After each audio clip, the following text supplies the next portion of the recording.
Bien. Líquido fijador, ¿tá? Tenemos líquido revelador, líquido fijador y el agua, son los tres líquidos que ya habíamos visto en la procesadora automática. El líquido revelador, ya vimos lo que hacía, básicamente exacerbaba todo el proceso de formación de la imagen, de aquella que estaba manifiesta a una de aquella que estaba latente a una manifiesta. Bueno, el líquido fijador básicamente lo que le va a dar es otras características a la película, dando también determinadas otros sustratos a toda esa red cristalina que ya está lo expuesto hecho como pasita de uva y lo no expuesto no, pero también le brinda la rigidez final también que puede tener esta película. El hecho de que no quede tan pegajosa también es gracias al líquido fijador y gracias a los componentes que tiene el líquido. Vamos a ver que es un líquido claro, con un aroma amoniacado, básicamente con una temperatura de ebullición mayor a 100 grados centígrados, pero con un pH ácido. Y esto es fundamental porque evita con esto que lo que haya quedado de líquido revelado en la película siga generando más proceso de revelado, es decir, más redox en la película. ¿Por qué? Porque acidifica el medio y hace que este líquido revelador, que era óptimo en pH básico, no funcione al pH del líquido fijador. No es inflamable, es bastante estable, pero es incompatible con muchos líquidos que podemos encontrar en el ambiente médico, como por ejemplo los oxidantes fuertes o las bases fuertes. ¿Tá? En el caso del hipoclorito de sodio, que se puede encontrar a veces si se cae adentro de un tacho de esto de líquido fijador, puede producir algunos, eh, ¿cómo te puedo decir?, vapores tóxicos, como las bases también fuertes, pueden liberar amoníaco en grandes cantidades y eso, como saben ustedes, es bastante tóxico. Eh, los oxidantes fuertes son, por ejemplo, el permanganato de potasio, ¿tá? O el peróxido de hidrógeno, que es el agua oxigenada. ¿Tá? Y bueno, ¿qué le iba a decir? Básicamente, tiene algunos productos de la descomposición de este mismo liquidificador que son parcialmente tóxicos e irritantes, como por ejemplo los óxidos de nitrógeno y el óxido de azufre, que como proceso de descomposición de este mismo líquido fijador se liberan en el ambiente y pueden ser bastante irritantes y nocivos para las mucosas. ¿Tá? Y obviamente en mayor medida para la mucosa pulmonar. Por eso a veces no es muy lindo los gases que se liberan en los cuartos oscuros. ¿Tá? O los ambientes o el ambiente de un cuarto oscuro tiene que estar correctamente ventilado justamente por estos gases que se pueden liberar producto de la descomposición de estos líquidos. Porque más allá que igual es un líquido que es estable, que no es inflamable, es un líquido que su descomposición libera determinados gases que son nocivos, en cierta medida, a largo tiempo, ¿no? en, a largo plazo. El proceso de fijado ocurre luego del revelado, obviamente, y mediante el mismo se va a conseguir que la imagen permanezca estable y no se desvanezca en el transcurso del tiempo. Por eso se le decía que básicamente el fijado lo que hace es fijar. ¿Tá? Se encarga de darle todas las propiedades posibles a la película para que ésta se pueda manipular y que la imagen quede por un buen tiempo fijada en la base. ¿Ah? Su función es eliminar todo el aluro de plata fotosensible presente en la capa de gelatina que no fue expuesto ni reducido. ¿Tá? Y bueno, su composición generalmente, obviamente, es una disolución en agua de tiosulfato de amonio, ácido acético, algunos aluminatos, que son los endurecedores, y sulfito sódico. ¿Se acuerdan que también lo teníamos en el líquido revelador como antioxidante, si se acuerdan? ¿Tá? El que más proporción tiene, obviamente, es el agua. ¿Tá? En porcentaje del peso de los líquidos fijadores está entre 45 y 50%, es decir, casi la mitad de toda la solución es el solvente, es el agua en este caso, y el resto, el resto de componentes se reparten en el otro 50% aproximadamente. Obviamente el tiosulfato de amonio, que es el principio activo, es el que más se encuentra. ¿Ah? Y acá tenemos las moléculas químicas de cada una, las fórmulas químicas, perdón, de cada una, y cómo están compuestas. Así que tenemos entonces un disolvente, un fijador, un ácido acético como activador, endurecedores, que son básicamente subproductos de algunos aluminatos, aluminato potásico, cloruro de aluminio o aluminato de cromo, y antioxidantes como el sulfito sódico. ¿Tá? El tiosulfato de amonio, que es el principio activo fundamental de la sustancia del líquido fijador, es el que elimina en la emulsión todos los cristales del uro de plata que no hacían ni expuestos ni revelados. Puede utilizarse en forma de sal sódica, es decir, generalmente se utiliza en forma de sal sódica, así es como se ingresa a la solución, como una sal de tiosulfato de amonio, una sal sódica de tiosulfato de amonio, y que se obtiene mediante el reflujo de una disolución de sulfito de sodio con azufre elemental. Y nada. ¿Cómo es que realiza esa magia? Y bueno, básicamente los iones de tiosulfato lo que hacen van a reaccionar con estos cristales de haluro de plata formando compuestos que son solubles y que de tal manera al interaccionar con estos haluros de plata genera una disgregación de la estructura cristalina que no era ni expuesta ni revelada todavía y deshace y elimina de la gelatina o elimina con la gelatina todos estos compuestos que no fueron utilizados. Como dato, tiene mayor facilidad para disolver todo lo que son haluros de bromo y de cloro, es decir, los cloruros de plata y los bromuros de plata son mejor disueltos por el tiosulfato que el yoduro, por ejemplo.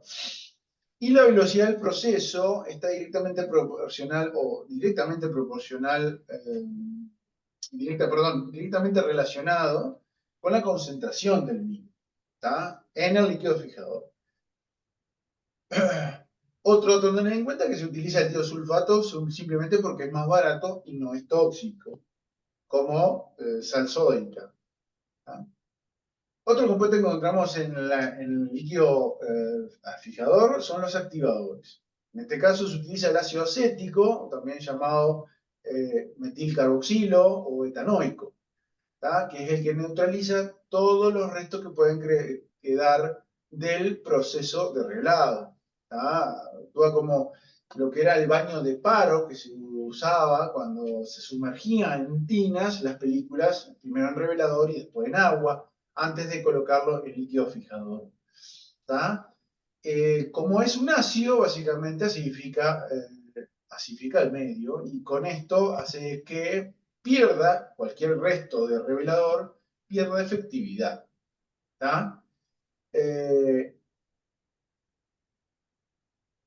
Entonces,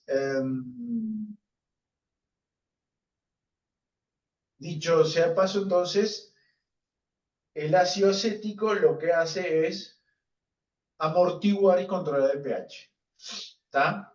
Controlar los cambios de pH, es decir, mantiene siempre el líquido fijador como un medio ácido. Otro de los compuestos son los antioxidantes, el sulfito de sodio, que ya lo hemos visto en el líquido revelador, y que como lo hace ahí, evita la oxidación del líquido al entrar en contacto con el oxígeno. ¿Cómo se obtiene? Bueno, se obtiene mediante el burbujeo de una corriente de CO2 en una solución de NaOH como vemos acá en la fórmula, obteniendo al final sulfito de sodio y agua. ¿Está? Otro de los compuestos son los compuestos de aluminato, básicamente son endurecedores, ¿tá? Cuya función principal es evitar el reblandecimiento de la gelatina. ¿Tá? Se utiliza aluminato potásico, cloruro de aluminio o en todo caso aluminato de cobre. ¿Tá? Con uno de ellos es suficiente, no es necesario utilizar los tres. Simplemente con uno de ellos, lo único que hay una gran variedad y por eso se utiliza uno de ellos, cualquiera de ellos. Y con esto terminamos y redondeamos entonces. Vieron que era muy cortito. Las consideraciones finales es que el líquido fijador siempre va a trabajar un pH 5 y es importantísimo para evitar que se siga revelando aquello en que no fue expuesto. Debe mantenerse en una temperatura entre 35 y 37. Igualmente no es tan importante mantenerlo a esa temperatura como se pudiera mantener el revelado, ya que el revelado sí tiene importancia directa en el ennegrecimiento final de la película, el tema de los cambios de temperatura y concentración. Y otro punto a tener en cuenta es que el poder fijador del baño disminuye con el uso. Esto no se debe solamente al agotamiento de tiosulfato, sino que a la saturación del baño de sales de plata. Acuérdense que acá es donde se elimina los haloros de plata por esos compuestos solubles que se forman con el tiosulfato. ¿Tá?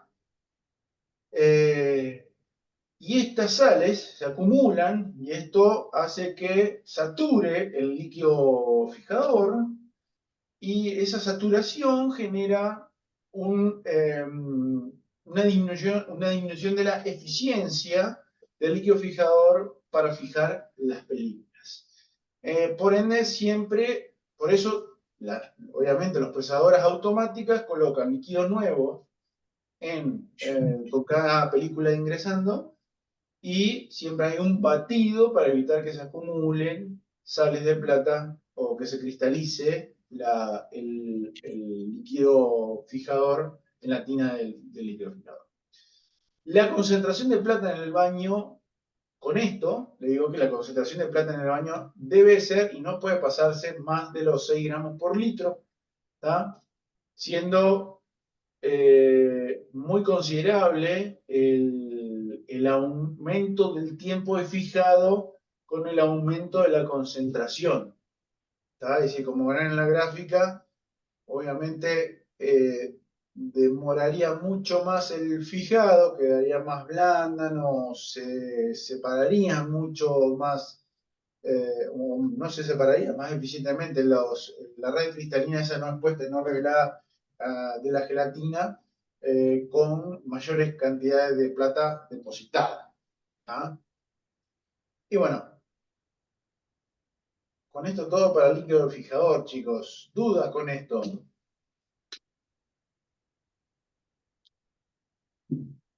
No, ninguna, profe. Vieron que es cortito y bastante claro, así que está bastante masticable. Vamos ahora con el cuarto oscuro.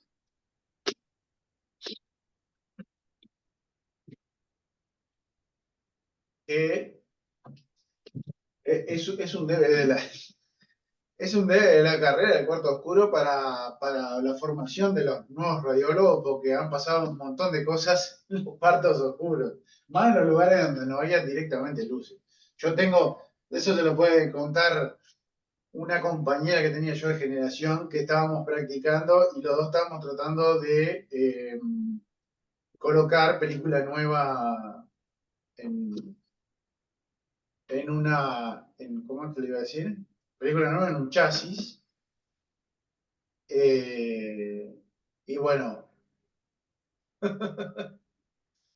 bien, seguimos. Vamos con cuarto oscuro, o básicamente el lugar donde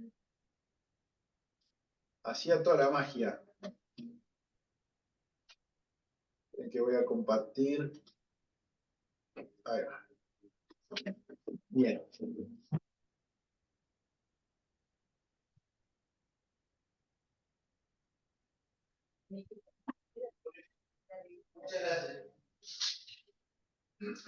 Bien, el cuarto oscuro era el lugar donde nosotros teníamos todo, donde más allá de lo que hoy ha cambiado, porque hoy donde está el cuarto oscuro ya no es la cámara clara, se le dice a hoy en día, eh, es donde también estabas gran parte del tiempo durante tu trabajo, porque estabas procesando las películas, o a veces estabas rellenando los líquidos para que no se acabaran, o colocando películas nuevas en el cajón. Siempre algo tenías que hacer ahí adentro, y bueno, está. Acuérdense que al no ser nada digital, lo tenemos que procesar nosotros con la procesadora automática, cada placa que hacíamos. O si no, había alguien dentro que hacía todo por nosotros, simplemente teníamos una especie de lo que decíamos pasachasis, que nos permitía pasar los chasis que estaban revelados y agarrar algunos que no estaban, perdón, pasar los chasis que estaban expuestos y agarrar algunos que no estuviera expuesto para volver a hacer otra placa. Entonces, el de adentro agarraba ese chasis que estaba para revelar, revelaba, lo cargaba y lo colocaba de nuevo en el lado del cajón que se correspondía con los chasis que estaban vírgenes, vamos a decirlo así. ¿Ah? El cuarto oscuro es donde se depositan las películas y donde están las procesadoras automáticas. Vamos a tener dos zonas bien identificadas, una zona seca y una zona húmeda, donde van a tener lugar determinadas cosas y donde vamos a hacer determinadas cosas. ¿Está? Y como verán, el cuarto oscuro, como le dije, o está a oscuras, sin luz, o si no tenemos una luz de emergencia que le decíamos, porque es una luz que es como una lamparita roja que emite una luz de una longitud de onda del rango del rojo. ¿Está? Y teníamos una mesada con el cajón abajo, por debajo de la mesada, un cajón específico, especial para poder colocar las películas vírgenes que utilizábamos para recargar los chasis nuevos. ¿Está? Tiene que tener determinadas consideraciones con respecto a su ventilación y calefacción. El tema de la humedad es importantísimo, ya que tiene que tener un 50% de humedad. De ahí el que se midiera es otro tema. Pero lo estándar sería que hubiera un 50% de humedad con unos 20 grados de temperatura ahí adentro, para evitar cualquier artefacto que se pueda suceder, para evitar todo lo que son lo que se llaman artefactos en araña o artefactos en destellos. Hay unos artefactos como unos que básicamente son por descarga por estática, que se generan en las imágenes, que son como puntos y unas arañitas que se forman, unas estrellitas, en los lugares donde hubo el picotón de justamente el destello de la estática. Y bueno, se evita todo eso con determinadas condiciones de temperatura y calefacción. De ventilación y calefacción, perdón. Con respecto a la ventilación, y bueno, acuérdense que yo ya les dije, los líquidos que están ahí emanan determinados vapores tóxicos que no es muy agradable estar ahí inhalándoselo. Entonces tiene que tener buena ventilación. ¿Está? Como dice ahí, con menor o mayor humedad y temperatura se producirá el artefacto de la película. La cuestión de la disposición general para la entrada del cuarto. Bueno, eran cámaras oscuras donde se tenía que evitar lo más posible la entrada de luz. Entonces, podíamos tener varias opciones de cómo era el ingreso a todas estas cámaras oscuras. Teníamos puertas, a veces paralelas, que no estaban enfrentadas. ¿Tá? Entrábamos a una puerta que nos daba a un corredor que estaba básicamente perpendicular y, perdón, estaba paralelo a la puerta. Corríamos por ese corredor hasta el final, donde teníamos otra puerta e ingresábamos. Con esto evitábamos totalmente cualquier rayito de luz que entrara.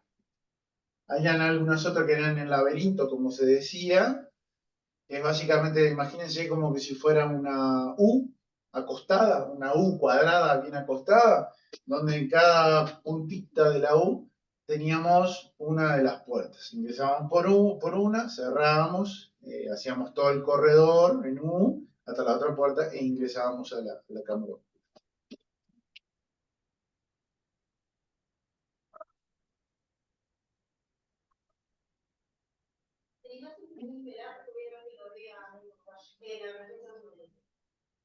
Me dijo que la historia, pero para mí no el programa de eso. Ok.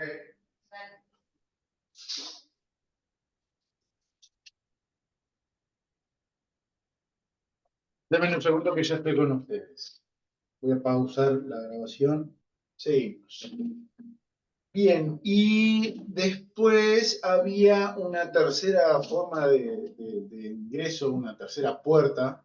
¿Me están escuchando bien? Sí. Sí, profe. Sí, Perfecto. profe, sí. Hay una, que esa estaba en el militar, ¿tá? Era como, imagínense que ustedes tienen dos cilindros, uno dentro de otro, donde el cilindro externo tiene en una de sus caras, no en sus, ¿cómo te voy a decir? No en sus caras circulares, sino en su cara rectangular, vamos a decir así, dos aberturas, ¿está? Enfrentadas. Pero ¿qué pasa? Adentro tenemos otro cilindro. Y el cilindro interno tiene solamente una abertura lateral. ¿Está? Lo que hacíamos era, cuando el cilindro interno estaba enfrentándose su abertura con la abertura del cilindro externo, ingresábamos, nos quedábamos en el medio y girábamos el cilindro de adentro. Y hacíamos enfrentar esa abertura con la puerta que estaba hacia la cámara.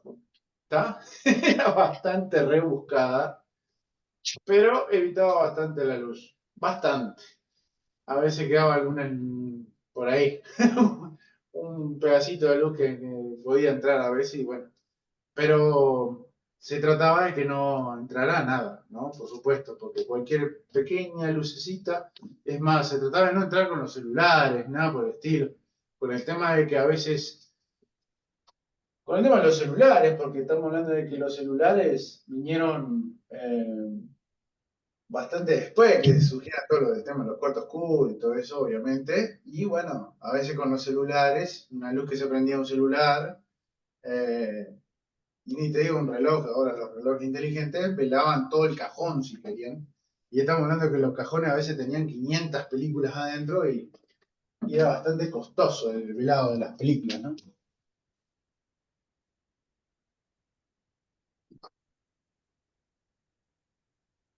Entonces, bueno, se trataba de evitar totalmente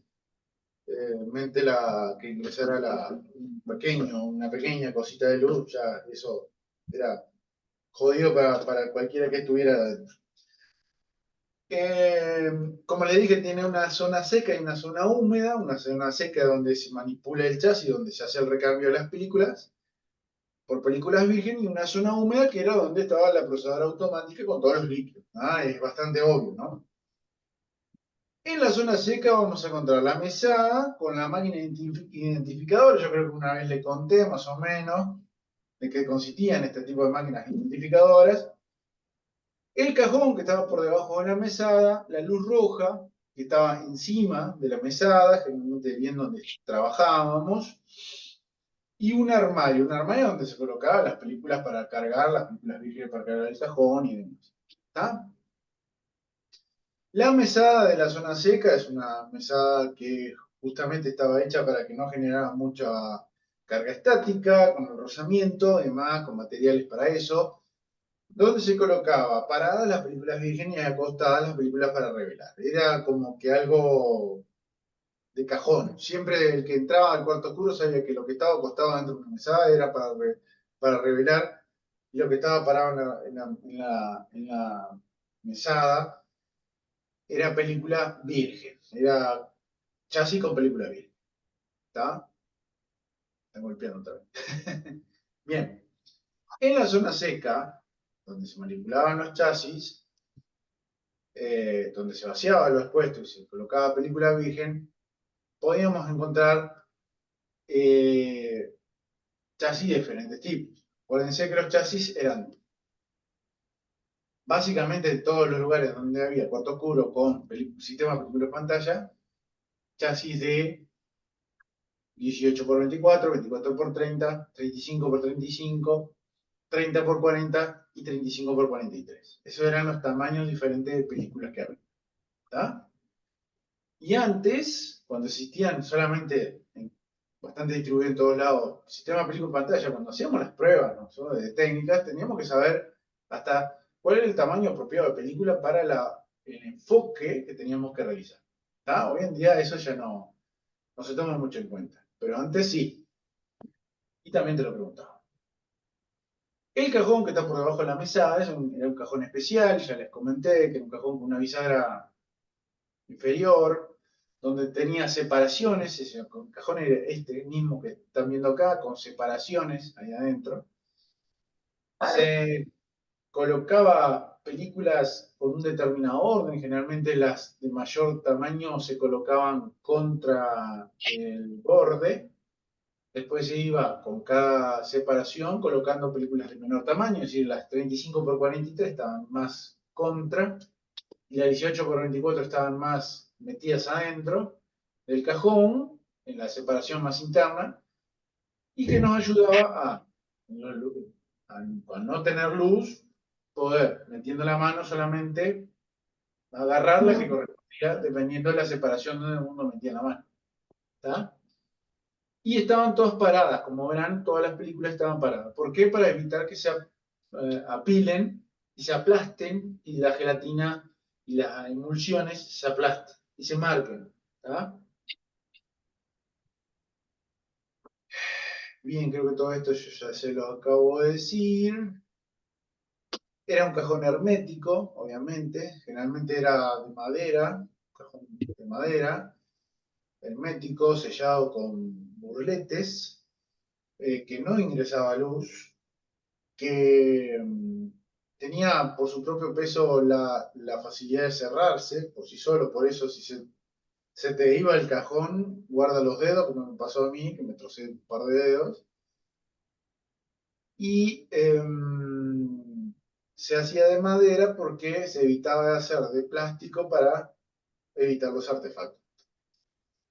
La luz roja era una luz que estaba por encima de la mesada, a 1 metro y medio, ¿tá? De entre 15 a 25 watts aproximadamente, que emitía una luz del rango del rojo.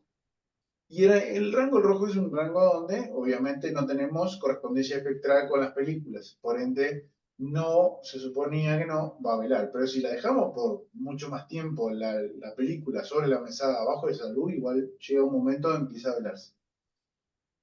¿Tá? Pero no evitaba el velado, no afectaba el velado de las placas, por lo menos no significativamente, por eso le puse ahí, al menos no significativamente.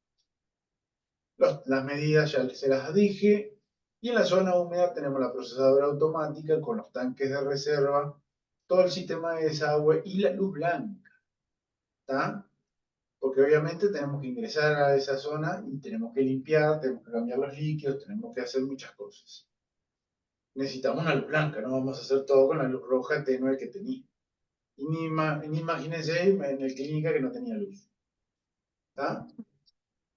Obviamente el interruptor, la luz blanca, no estaba en una zona de fácil acceso. No era cuestión de que vos te apoyaras y se prendiera mientras vos estabas ahí adentro.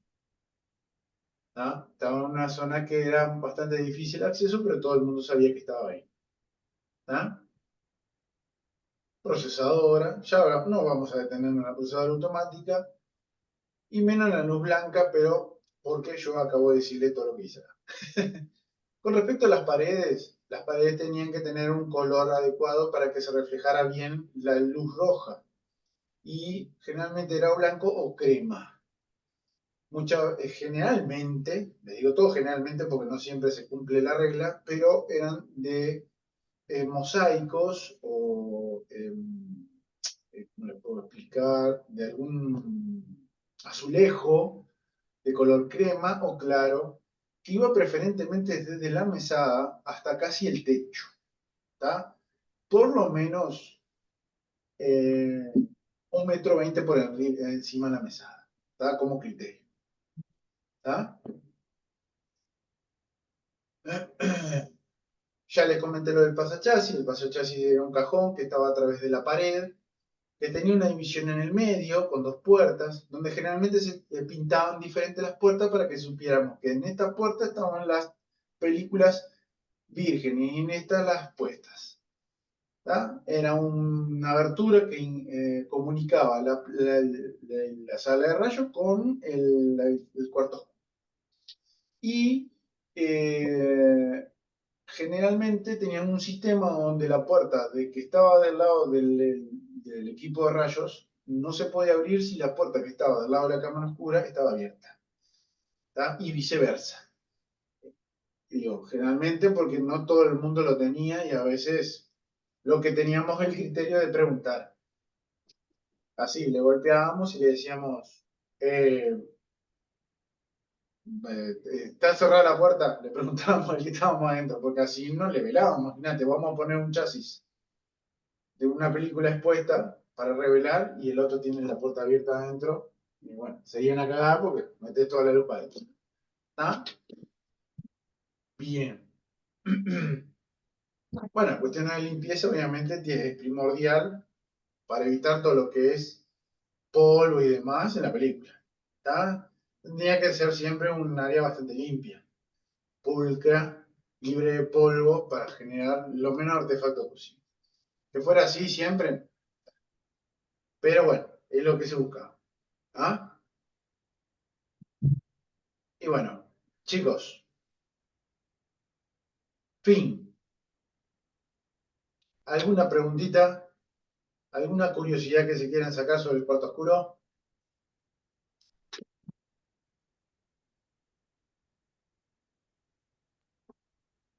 Se hacía de todo en el cuarto oscuro, menos votar.